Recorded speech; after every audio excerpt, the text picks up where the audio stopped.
How to make your content more accessible for the user? Tip number 2, promote it with a top bar.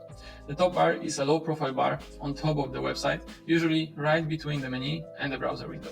It should differ in color to stand out to the user, and in my opinion, it's a great promotion tool, mostly because of its high visibility. You can use it to promote your newest content, like the last blog post, or promote a webinar that you will be hosting, or a new feature of your product. Let me show you 2 examples. The first one is Landingi.com, a Polish SaaS company. As you can see here, they have very stylish top bar that promotes a new feature of the product. There is a nice red flag here, plus some catchy title here, and a call to action. The whole bar is in a different color than the website, so it stands out nicely.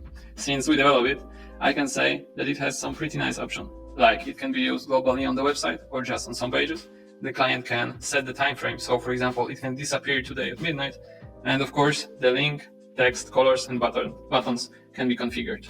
The other example is Sales Manago, a marketing automation tool that uses top bar to promote live demo of the product, as you can see here. What is interesting is that the different position of this bar. As you can see, it's below the main menu here, not above it, as usual. How about you? Are you using top bars to promote your content? Share your experience in the comments and see you next time.